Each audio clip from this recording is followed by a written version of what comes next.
నమస్కారం అండి. నేను లాస్ట్ టైం పార్ట్ 1 చేశాను. అంటే టీచర్స్ గురించి, వాళ్ళ సబ్జెక్ట్ వైపు పిల్లల్ని ఎలా మలుచుకోవాలి అని దాని మీద ఒక వీడియో చేశాను. ఇది పార్ట్ 2. అది ఈ తరం పిల్లలతోటి కత్తి మీద సాము వంటిదే విద్య నేర్పించడం. ఎందుకంటే వాళ్ళు అట్రాక్టెడ్ టువర్డ్స్ గ్యాడ్జెట్స్.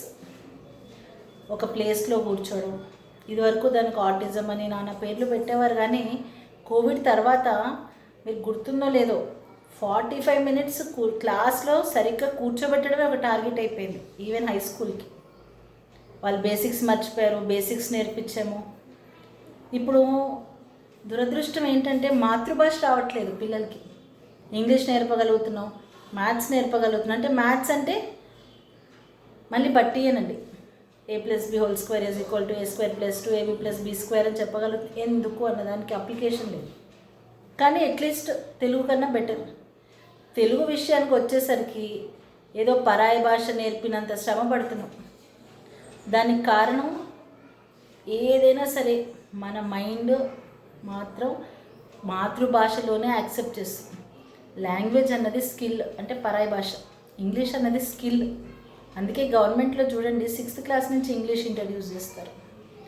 సో మనకేంటంటే ఫస్ట్ నుంచి ఇంట్రడ్యూస్ చేస్తున్నాం కాబట్టి దాన్ని మనం చాలా ఆటపాటలతో, అసలు ఓవెల్స్ అంటే ఏంటి ఇంగ్లీష్ వచ్చేసరికి ఆటపాటలతోటి నేర్పించాలి.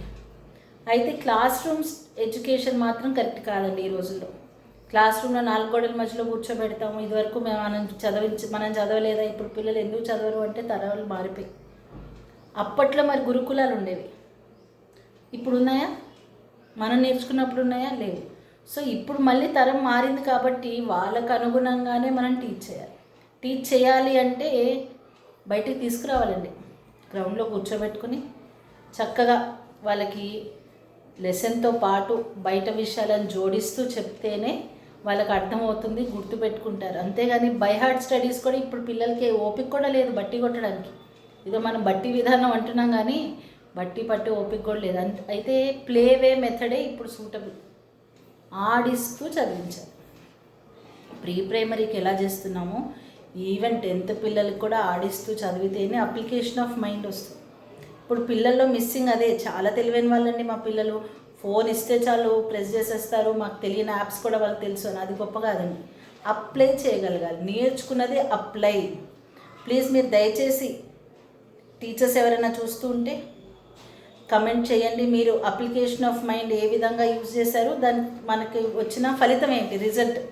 ఎందుకంటే దీనివల్ల ఏమవుతుందంటే ఈ డిస్కషన్ వల్ల కొత్త విధానాలు తోటి మనము మన విద్యా వ్యవస్థలో మార్పులు తేవచ్చు.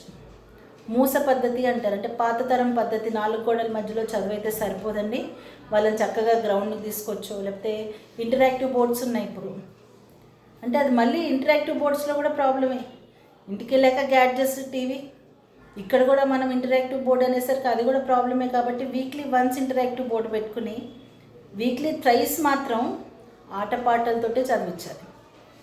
తర్వాత చదివించాక టెక్స్ట్ బుక్ రీడింగ్ చేయిస్తే వాళ్ళకి ఈజీగా వచ్చేస్తుంది. అంతేగాని 4 గోడల మధ్యలోనే మేము చదివిస్తాము, మనం చదువుకోలేదా వీళ్ళు చదవాలి అంటే మాత్రం కాని పని. సో ప్లేవే మెథడ్ అవలంబించి మీరు చూడండి. మీకు ఏమైనా మార్పులు చేర్పులు కనిపిస్తే కనుక కమెంట్ బాక్స్లో చెప్పండి. ప్లీజ్ ఛానల్ సబ్స్క్రైబ్ చేయండి, లైక్ చేయండి. థ్యాంక్స్ అండి.